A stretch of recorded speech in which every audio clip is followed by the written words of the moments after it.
Bapak Ibu Saudara, selamat sore, selamat datang lagi pada online kita. Mari mau sama-sama kita bertambah puji Tuhan. Haleluya.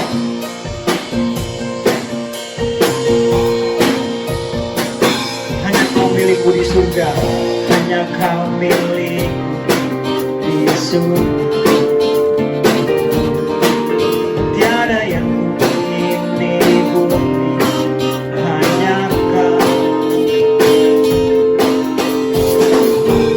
Tak kuandalkan kekuatan, namun yang pasti Kau tetap selamanya Allah sumber kuatku, Allah sumber kuatku, Allah sumber kuatku dan bagianku selamanya, selamanya.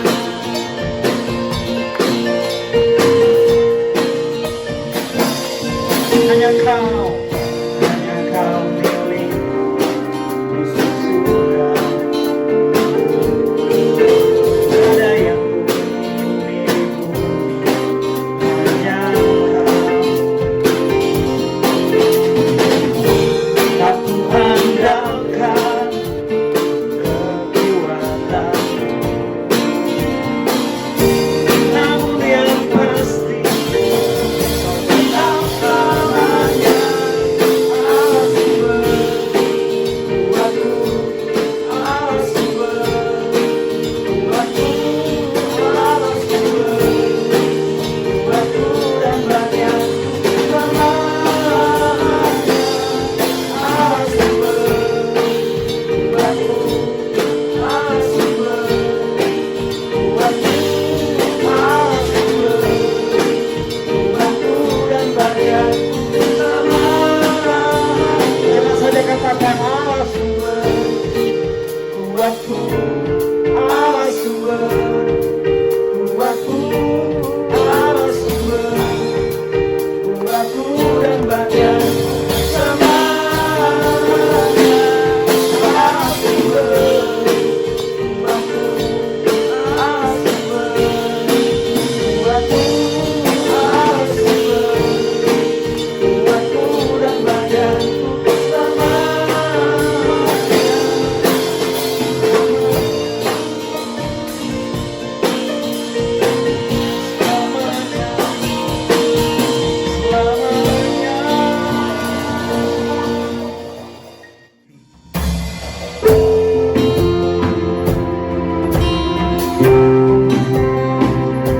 Kami bersyukur buat kekuatan yang Tuhan beri bagi kami.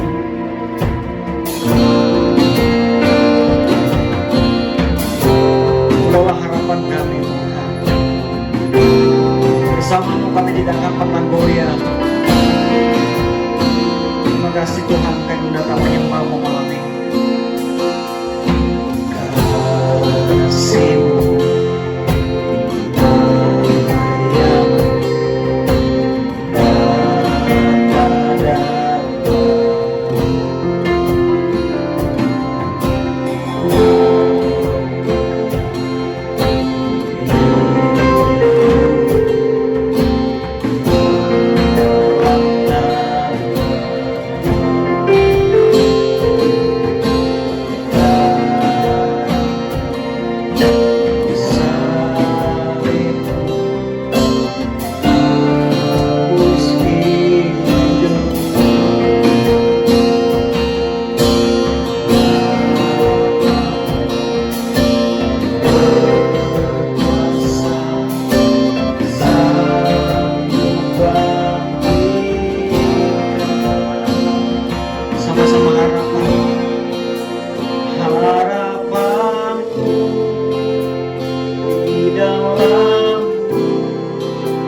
pengharapan bagi setiap kami yang lemah. Kekuatan bagi setiap kami. Padamu kami berharap, padamu kami berserah.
Sama-sama naikkan pujian ini.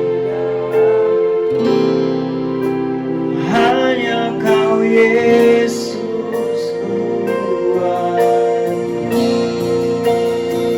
percaya, ku amankan. Sekali lagi harapan.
Di setiap musim apapun yang terjadi Tuhan dalam hidup kami,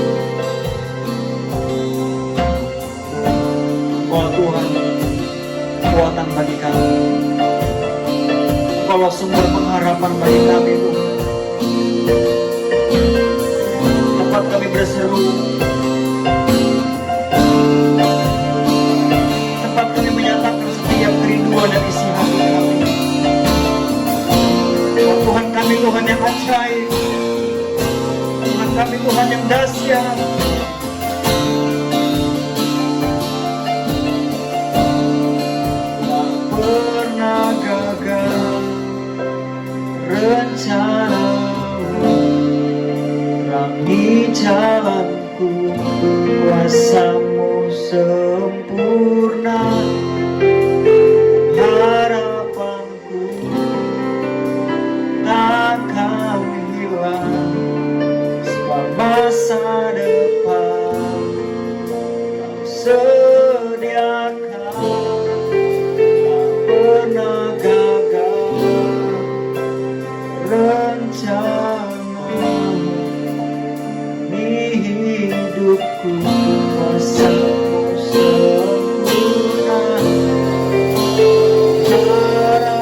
percaya, ku amankan doamu.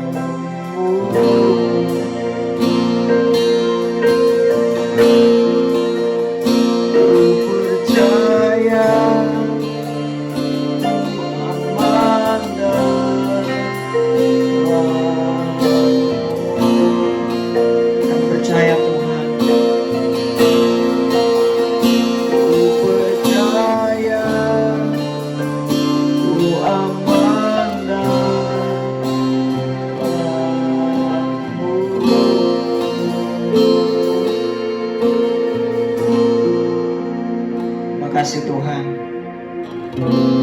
kami percaya kami aman bersama-Mu melewati setiap badai, tekanan hidup.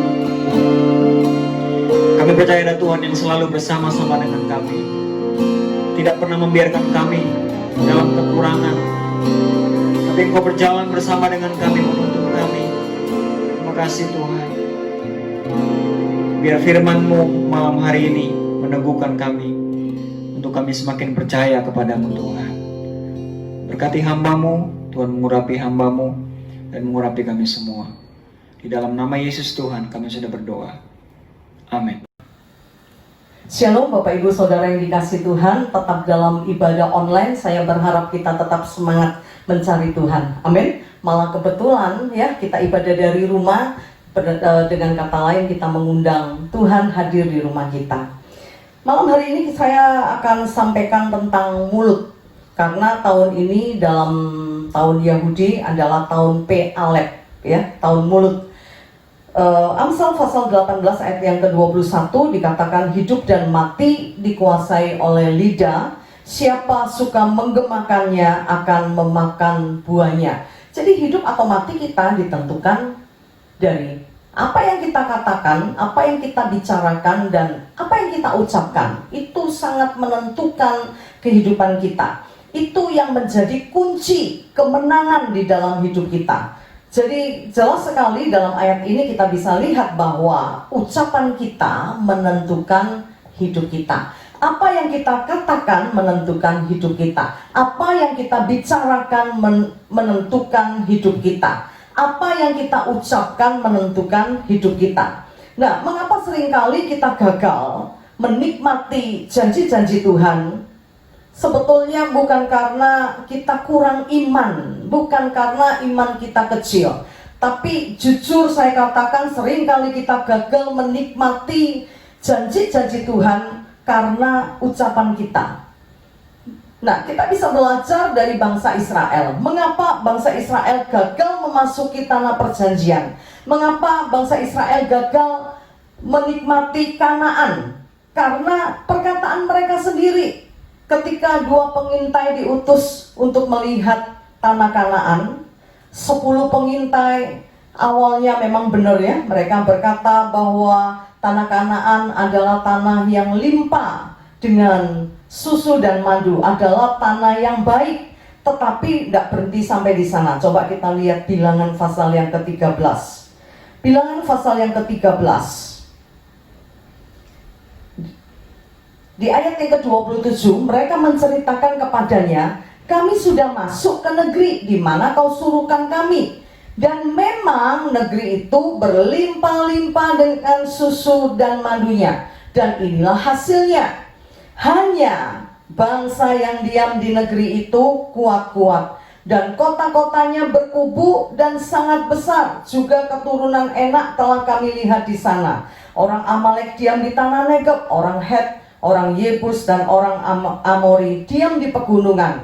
Orang Kanaan diam di sepanjang laut dan sepanjang tepi sungai Yordan. Nah, 10 pengintai berkata bahwa memang negeri itu bagus, tapi penduduknya kuat-kuat. Kita tidak akan mampu mengalahkan mereka, sehingga membuat hati bangsa Israel menjadi tawar. Di ayat yang ke-31, tetapi 30, kemudian Kaleb mencoba menenteramkan hati bangsa itu di hadapan Musa, katanya, tidak, kita akan maju dan menduduki negeri itu, sebab kita pasti akan mengalahkannya. Tetapi orang-orang yang pergi ke sana bersama-sama dengan dia berkata, kita tidak dapat maju menyerang bangsa itu karena mereka lebih kuat daripada kita. Juga mereka menyampaikan kepada orang Israel kabar busuk tentang negeri yang diintai mereka dan berkata, negeri yang telah kami lalui untuk diintai adalah suatu negeri yang memakan penduduknya. Ini 10 pengintai malah nakut-nakuti. Dan semua orang yang kami lihat di sana adalah orang-orang yang tinggi-tinggi perawakannya. Juga kami lihat di sana orang-orang raksasa, orang enak yang berasal dari orang-orang raksasa. Dan kami lihat diri kami seperti belalang dan demikian juga mereka terhadap kami. 14. Bilangan pasal 14 ayat yang kedua. Ketika 10 pengintai berkata demikian, bagaimana respon bangsa Israel? 14 ayat yang ke-1, perikopnya berjudul pemberontakan umat Israel. Lalu segenap umat itu mengeluarkan suara nyaring dan bangsa itu menangis pada malam itu. Bersungut-sungutlah semua orang Israel kepada Musa dan Harun.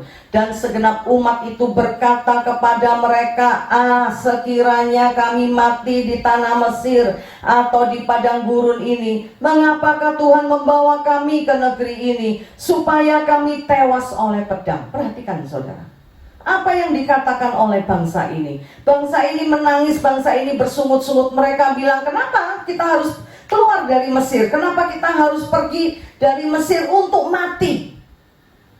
Padahal Tuhan membawa bangsa ini pergi keluar dari Mesir untuk apa? Untuk menikmati tanah perjanjian yang dijanjikan oleh Tuhan. Tanah yang limpah dengan susu dan madu. Tetapi mereka berkata, Tuhan membawa kita pergi dari Mesir untuk apa? Untuk mati.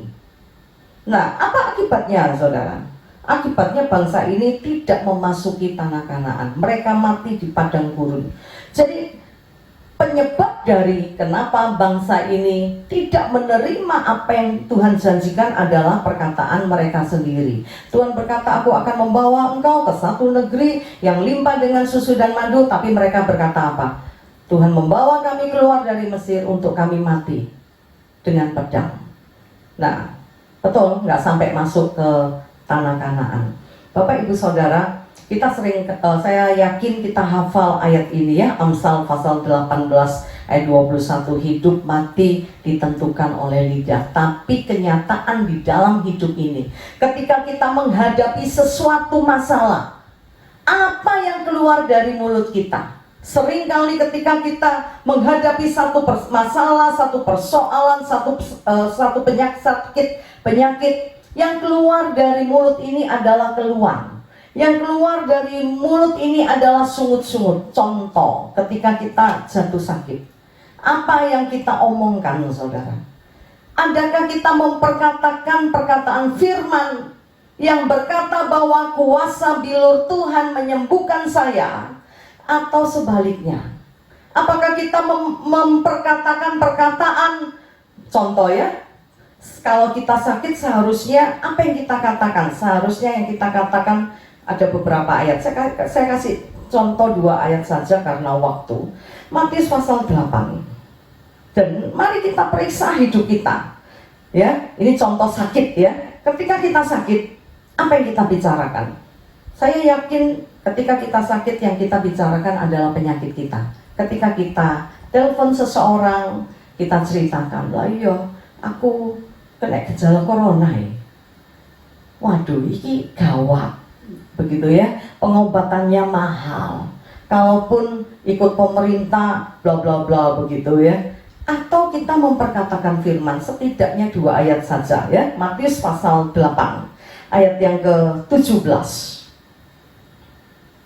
Matius pasal 8 ayat 17 bagian B dikatakan, dialah yang memikul kelemahan kita dan menanggung penyakit kita.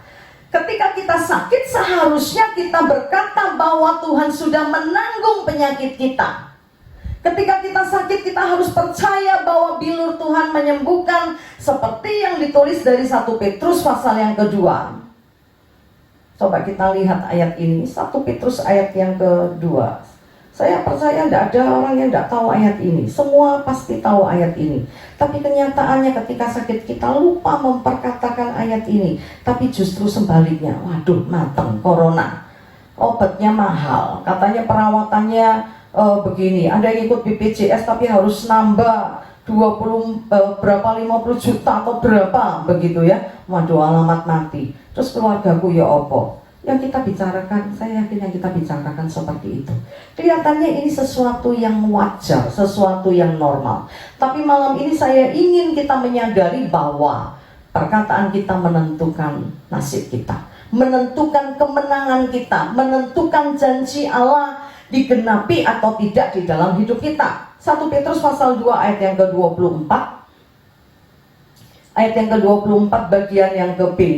Dikatakan ia sendiri telah memikul dosa kita di dalam tubuhnya di kayu salib, supaya kita yang telah mati terhadap dosa hidup untuk kebenaran, dan oleh bilur-bilurnya kamu telah sembuh. Ketika kita sakit seharusnya kita berkata oleh bilur-bilurnya kita telah sembuh. Ketika kita sakit seharusnya kita ingat bahwa tidak ada penyakit yang tidak bisa disembuhkan oleh Tuhan. Perempuan yang 12 tahun pendarahan saja disembuhkan oleh Tuhan. Apalagi penyakit yang sederhana. Ataupun penyakit yang kita hadapi, pandemi yang kita hadapi hari-hari ini, ya, belum ditemukan vaksinnya, begitu ya. Nah, ini suatu penyakit yang menakutkan. Adakah kita memperkatakan firman atau sebaliknya? Saya sembrono enggak juga, tapi jujur yo takut. Gigi saya beberapa bulan yang lalu ya copot. Anak saya sudah langganan dokter gigi kami enggak buka praktek. 2 kali saya WA, saya bilang, "Dok, apa sudah buka praktek?" Belum. Beberapa waktu kemudian suami saya nanya, "Gimana, sudah dapat kabar dari Sukarton belum?" gitu ya. Sudah, dia bilang belum buka. Coba tanya lagi, kali aja udah buka. Saya tanya lagi, ternyata belum buka juga. Akhirnya anak saya mereferensikan teman-temannya ya, teman sekolah. Nih, Biskia punya teman begitu ya, dokter gigi namanya Dokter Aldo. Mami kesana. Ya jujur aja mami takut yo gitu ya. Bayangin dokter gigi, kita kemana-mana aja pakai masker lah. Ini dokter gigi saudara. Lah ya tidak bisa bayangin begitu ya.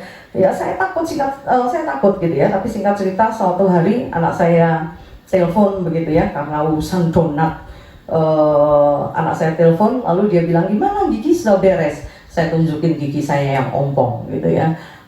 Gitu ya. Belum, mami takut. Lalu anak saya bilang, "Mi, coba chatting dokternya, coba mami ngobrol gitu ya. Kalau memang nanti tidak seret ya sudah, tidak usah." Akhirnya ya tidak enak ya, anak saya sudah berusaha carikan dokter, dia sudah yakinkan saya ini aman Mi, aman begitu ya. Dan memang jadi akhirnya saya chatting dia, saya ngomong terus terang, "Yo, tante ini mamanya Hiskia begitu." "Oh iya tante, Hiskia sudah ngomong beberapa waktu yang lalu." "Iya, tapi jujur ya tante takut." Dia bilang begitu, saya bilang begitu. Lalu dia bilang, "Tante tidak usah takut, nanti bla bla bla." Dan benar ya, begitu datang kasih baju APD, kasih tutup kepala, langsung disuruh kumur, belum ketemu dokter udah disuruh kumur gitu ya. Jadi ketat banget. Terus tasnya disimpan, jadi aman lah begitu ya. Saya lega. Saya masuk ke ruang praktek dokter, tapi jujur aja masih takut. Dalam ketakutan saya ingat firman Tuhan ya, bahwa Tuhan perlindunganku, Dia kota bentengku. Aku tidak akan goyah. Saudara bayangin kalau dipenuhi ketakutan ya, kayak apa begitu ya. Dan singkat cerita, gigi saya sudah selesai. Hari ini saya sudah cantik.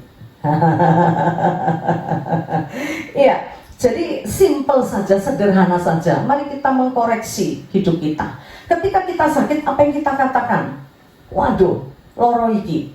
Ya, berobat sekarang, untuk berobat itu mahal, untuk sehat itu mahal. Apalagi kalau sudah sakit, masuk rumah sakit lebih mahal lagi. Harus keluarin duit, harus begini, kayak apa? Ini penghasilan corona ya, penghasilan tidak bisa penuh, terus belum ke dokter lagi, kayak apa? Saya tahu pasti hal-hal ini yang kita bicarakan.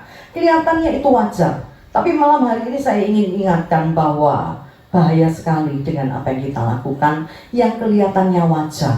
Karena apa yang kita katakan menentukan jalan hidup kita. Apa yang kita katakan menentukan kemenangan kita. Apa yang kita katakan menentukan nasib kita. Kalau kita sakit dan kita berkata, wah wis, ya kanker stadium 4 lah, pasti mati. Mati benar. Tapi kalau kita memperkatakan firman, kita mengingat firman Tuhan dan memperkatakannya, maka saya percaya kesembuhan akan kita terima. Janji Tuhan akan terjadi di dalam hidup kita. Masalahnya ketika kita mengalami persoalan, kita lupa firman. Ketika kita sakit, kita lupa bahwa orang mati pun Tuhan bisa bangkitkan. Bapak Ibu Saudara, kita bersyukur kita ada di dalam Tuhan. Allah yang kita sembah adalah Allah yang mengerti dan Allah yang peduli di dalam hidup ini.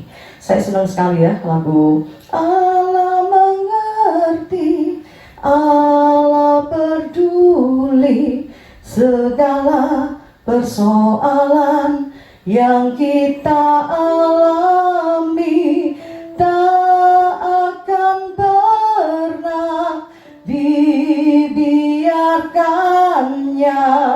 Ku bergumul sendiri sebab Allah mengerti. Saya ingat suatu hari Tuhan Yesus bertemu dengan iring-iringan kematian. Ternyata seorang janda, anak satu-satunya mati. Seorang pemuda ketika Yesus ada di kota Naim. Iring-iringan ini tidak berhenti untuk mencari Yesus.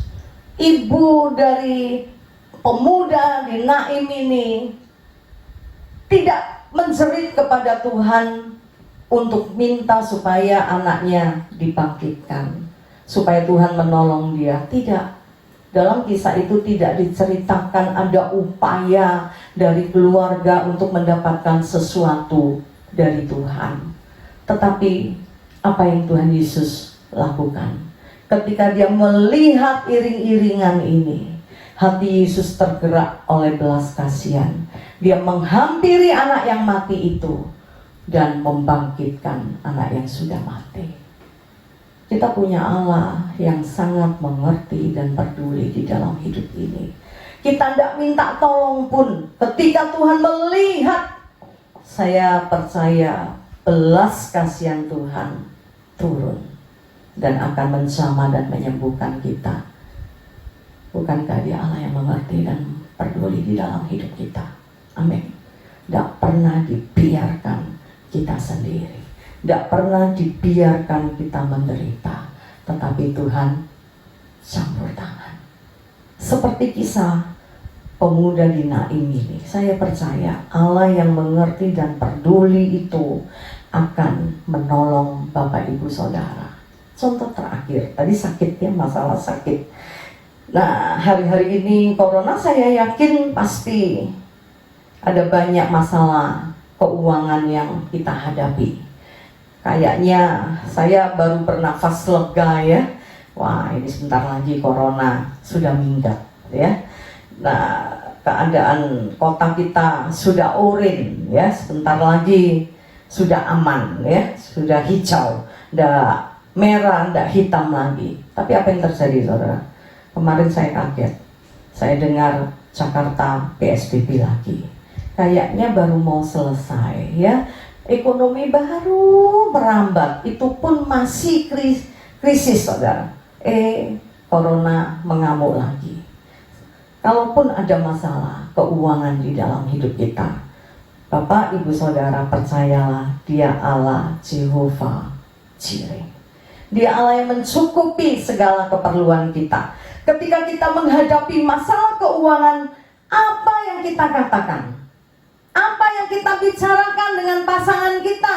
Apa yang kita bicarakan bicarakan dengan teman kita, waduh, gak jelas hidup ini, ya. Nah, bekerja nggak bisa full, gaji dipotong, harus lembur, bla bla bla begitu. Atau kita memperkatakan firman Tuhan. Adakah kita berkata bahwa Dia Allah yang mencukupi segala keperluan kita? Adakah kita memperkatakan bahwa Dia Allah yang membuat mujizat? 5 roti, 2 ikan sanggup memberi makan 5.000 orang. Bayangin, cuman 5 ketul roti dan 2 ekor ikan bisa kasih makan orang 5.000, itu pun laki-laki, belum perempuan dan anak-anak. Tidak ada yang nggak bisa Allah perbuat.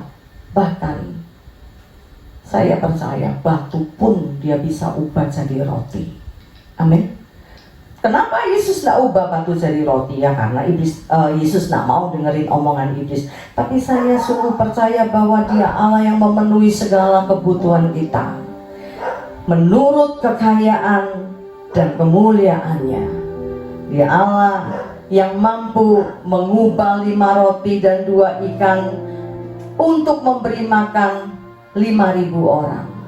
Dia Allah yang memelihara Elia di sungai Kerit.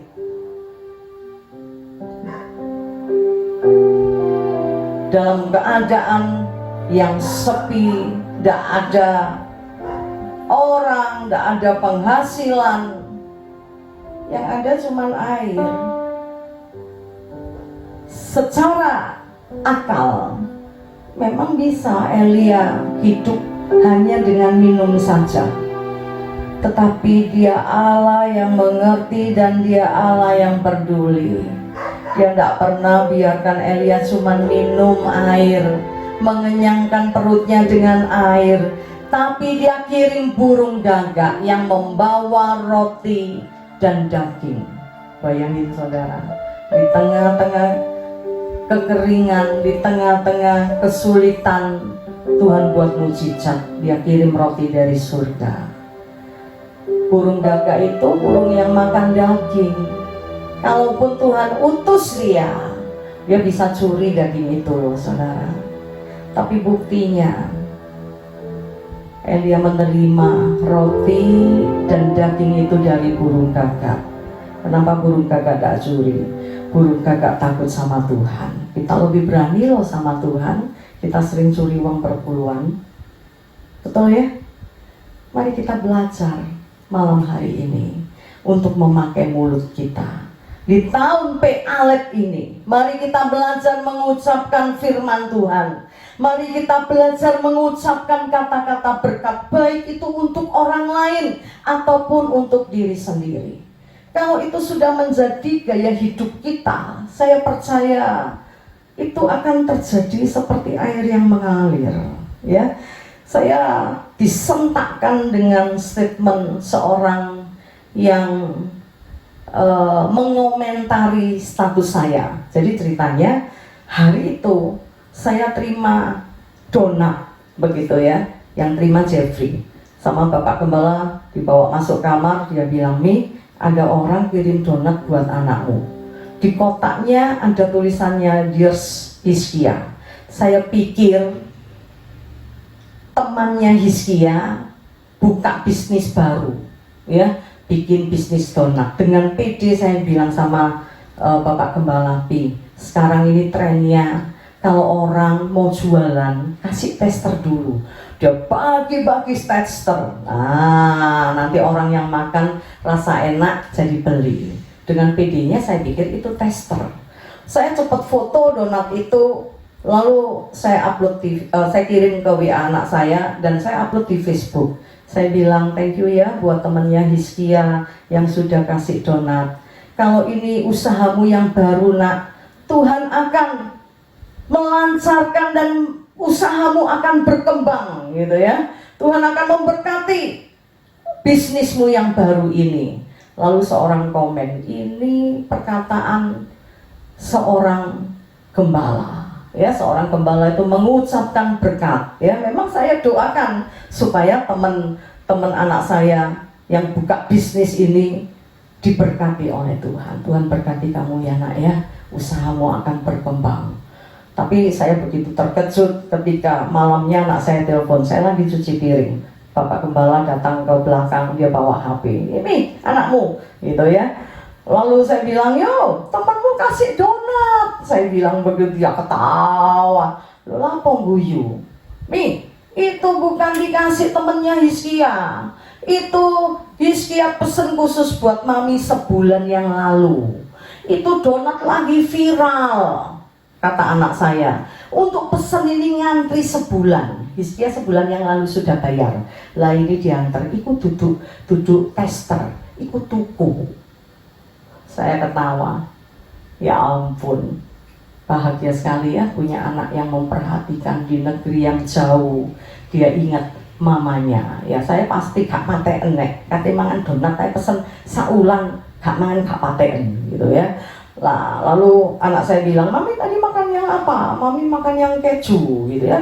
Sebetulnya nggak boleh makan tepung ini gitu. Waduh, kok nggak coba yang stroberi? Yang stroberi itu best sellernya. Katanya paling enak itu stroberi. Yang Hizkia pesen sih enak, tapi paling enak stroberi. Nggak tunggu lama, saya makan donat ketiga. Karena pemberian orang yang mengasihi saya. Tapi bukan itu yang mau saya ceritain. Yang ingin saya ceritakan, kalau kita biasa memperkatakan berkat, maka apa yang terjadi? Maka berkat itu keluar ya. Tidak sadar kita keluar gitu ya. Tapi saya tidak cabut perkataan saya. Oh tiba nutuku, wis gak usah diberkati sing dodolan urung gitu ya. Tidak, saya tidak berkata demikian. Berkat yang sudah saya lepaskan, saya percaya itu akan Tuhan lakukan. Apa salahnya ya memberkati orang ya? Bahkan kalau kita perhatikan, saya sering perhatikan ini saudara. Misalnya masuk dalam satu resto, awalnya tidak ada orang, tapi begitu kita datang makan, tiba-tiba mari ngono ngantri, banyak orang. Berarti kedatangan kita membawa berkat. Ayo belajar mulai malam ini. Memang kita tidak ikut kalender orang Yahudi ya, tapi bukankah kita juga keturunan Abraham secara rohani? Tahun ini adalah tahun mulut buat mereka.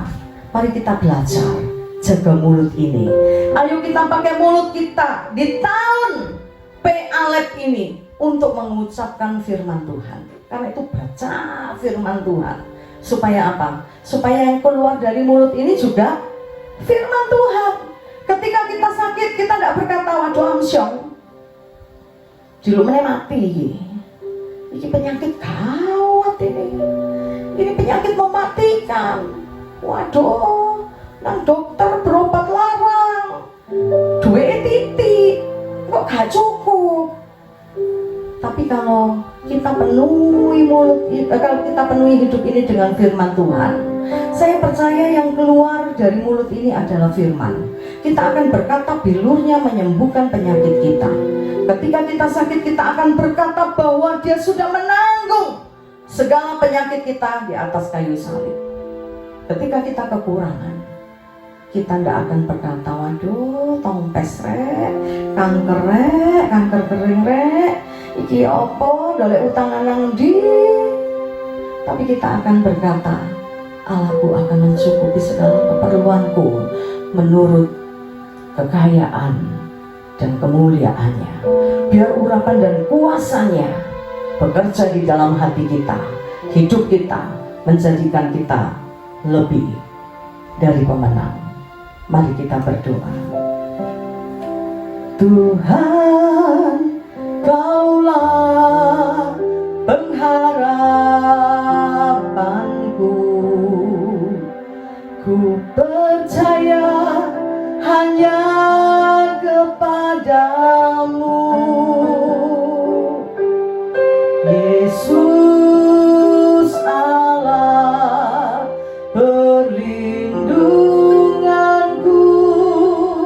Engkau yang selalu ku puji. Tuhan, Kaulah pengharapanku. Ku percaya hanya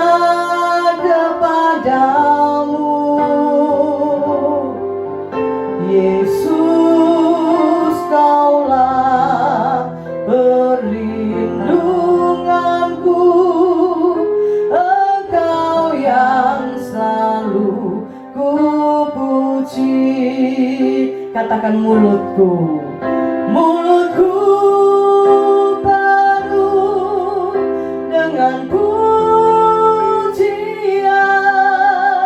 kepadamu ya Yesus Tuhan. Sepanjang hari ku beri penghormatan kepadamu ya Allahku. Mulutku penuh dengan pujian kepadamu ya Yesus Tuhan. Sepanjang hari ku beri penghormatan kepadamu ya Allahku. Sebelum kita selesaikan ibadah kita malam hari ini, mari kita ambil waktu 1-2 menit untuk periksa hidup ini. Apakah isi mulut kita? Apakah yang keluar dari mulut ini hanya keluh kesah, hanya persungutan, hanya kata-kata kutuk, hanya perkataan-perkataan yang akan mempersulit diri kita sendiri dan membuat masalah kita semakin berat? Kita jadi tertekan dengan keadaan yang ada. Apapun yang kita hadapi, mungkin kita sedang hadapi sakit penyakit, mungkin kita sedang hadapi masalah keuangan, mungkin kita sedang hadapi masalah-masalah yang rasanya tidak ada jalan keluar. Tapi mari di tahun Pealet ini kita belajar memperkatakan firman Tuhan. Mari kita penuhi mulut kita dengan pujian kepada Tuhan.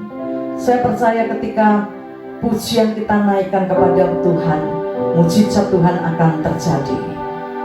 Kesembuhan akan mengalir, kuasanya dinyatakan di dalam hidup kita. Karena itu malam hari ini mari kita sama-sama bangkit berdiri, angkat kedua tanganmu dan katakan bersama saya,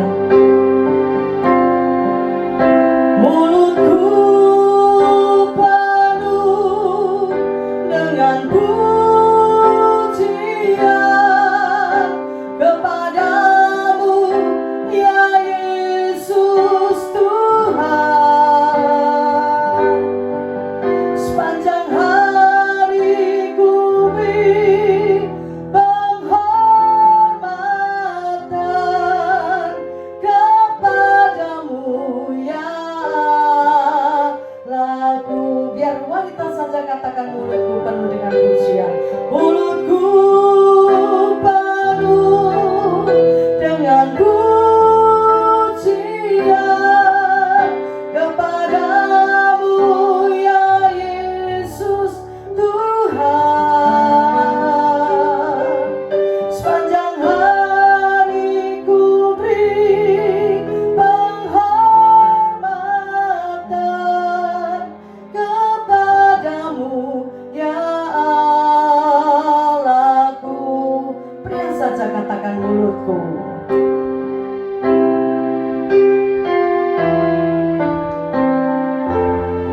Kami berjanji di hadapan-Mu Tuhan, kami akan memenuhi mulut ini hanya dengan pujian, bukan dengan perkataan sungut-sungut, bukan dengan kemarahan, bukan dengan kutuk dan sumpah serapah.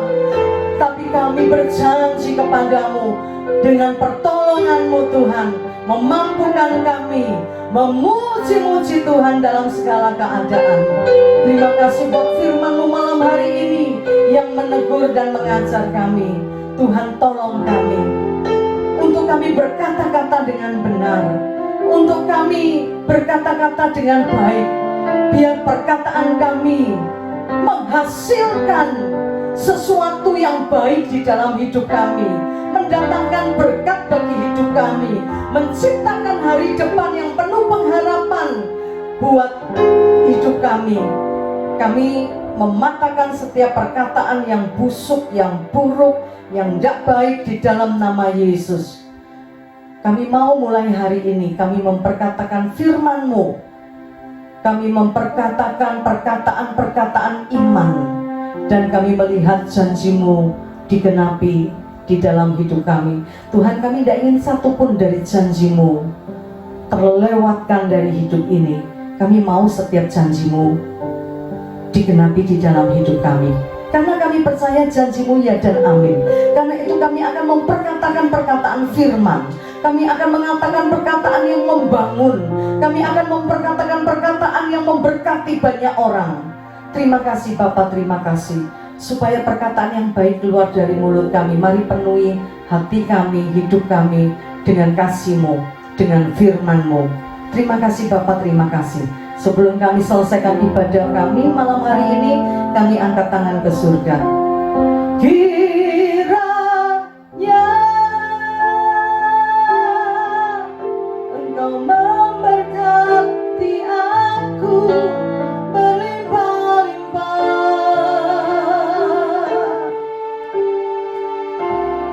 dan